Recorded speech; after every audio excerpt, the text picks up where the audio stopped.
Hello there everybody and welcome back to Movie Squirm. Today I'm going to be reviewing the 2025 film Good Boy, and this is directed by Ben Leonberg and stars Indy the dog. A loyal dog and his owner move to an inherited countryside home where paranormal activity starts to occur. Now this sounds like a really weird movie to me, a horror film all taken from the dog's point of view. I thought that could really fail miserably if you don't get it right. But I'm always up for something unique and fresh and something different. I don't think I've ever seen a horror movie do that from the dog's point of view. Not many films in general either. But I went in with an open mind. So let's get into it. Now the best thing about this film is the dog himself, Indy, whose real life name is Indy and is called Indy in the movie. And I just thought this dog was absolutely amazing in every single shot.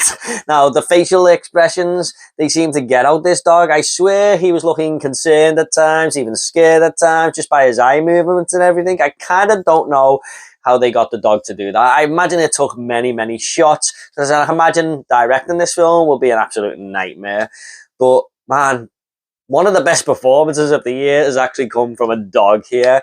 I mean, the way he would cower when scary moments would happen or stare at things knowing something is coming, but he's too intrigued to look away. Everything just worked about the dog. I absolutely just fell in love with him from minute one. I knew that I was going to latch onto him. And if there was any emotional pull in this movie or whatever, it might get me down if it involves the dog and a dog death. Because obviously a lot of people like to Google if the dog dies in movies and stuff. So I kind of had that in the back of my mind, hoping that nothing would happen to Indy. And I'm not really a person who's ever really wanted a dog since I moved house. I used to have one as a kid. But watching this movie, I thought, man, if I ever get a dog, it's going to look like this dog, this breed of dog. Because I just thought he was exceptional in this film. I absolutely loved the dog and yeah, everything they did with it. I think it was a really good idea from director Ben Leonberg to basically just not really show the human characters too much. He would kind of blank out the faces with shadows, or you would just hear voices and see a pair of legs, having the camera like lowered down to the dog's level. And it's kind of like that cartoon Cow and Chicken, where you would never see the mother and father of Cow and Chicken, if you get me, if you remember that cartoon. But this just really helped be the central role and the central focus for Indy the dog. He is definitely the star of this show, and I just think that really helped along with that because he carries the movie, and he's meant to. Like I said, this is a film all from the dog's perspective.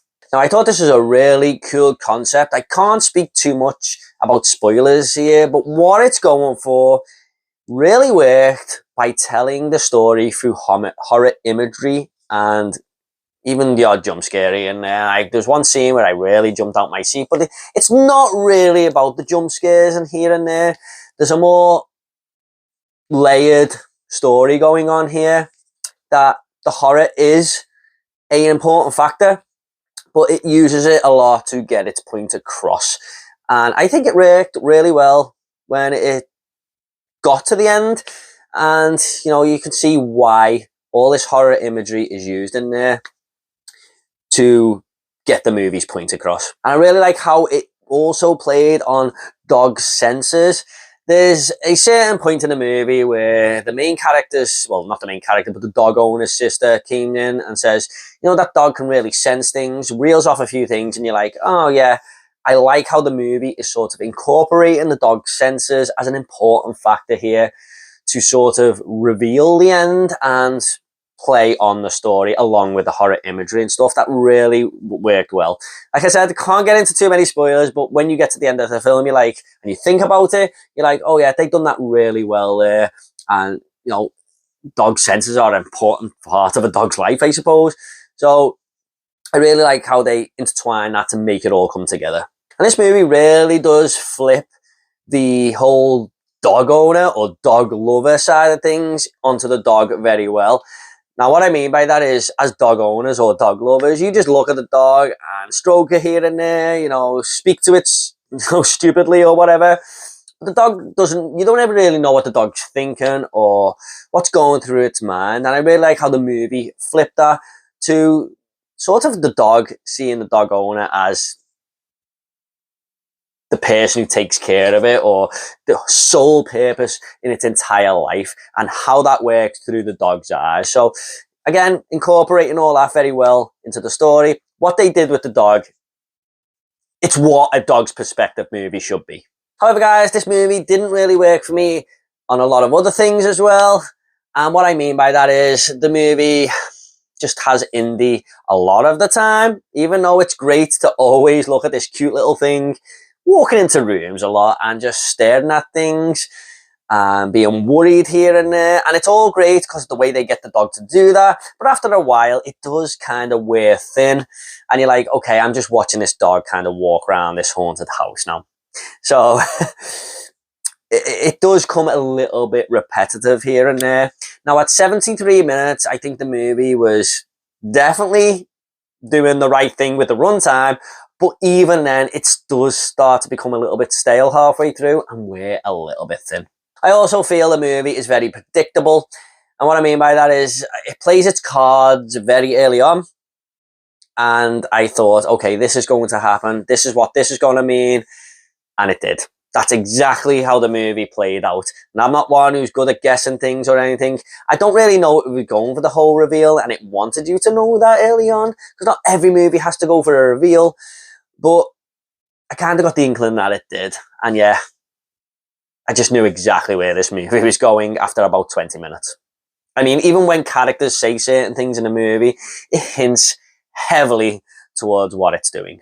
And I don't know if this movie was going for a real emotional pull, but I've heard a lot of people say that this movie really sort of made them cry and, you know, got them down and everything. And I could see why a little bit, but I never felt them heartstrings pulled too much, in all honesty. It's kind of sad, some of the moments here, especially towards the end. But I don't know, I didn't care too much, to be honest. I'm just going to go ahead and rate this movie now, guys. I'm going to give Good Boy a 5.5 out of 10.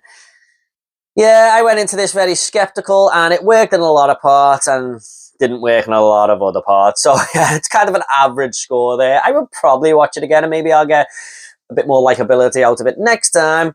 But it's a tightly knit film. It does what it needs to do, and it was a great idea. But I think there's only so much you can do here. Okay, guys, at the end of these reviews, I always like to leave a little fun fact. Now, a fun fact for Good Boy is that Indy the dog here is actually the dog of the director Ben Leonberg, which is kind of cool, I think. So, yeah, nice little duet for them there, I suppose, to get this movie out there. Okay, guys, hope you all enjoyed this review. If you want more 2025 horror movie reviews, I'll leave them in a link down below. Don't forget to give this video a like and subscribe to this channel if horror is your sort of thing. Thanks so much, guys. You all take care, and I'll see you all in the next video.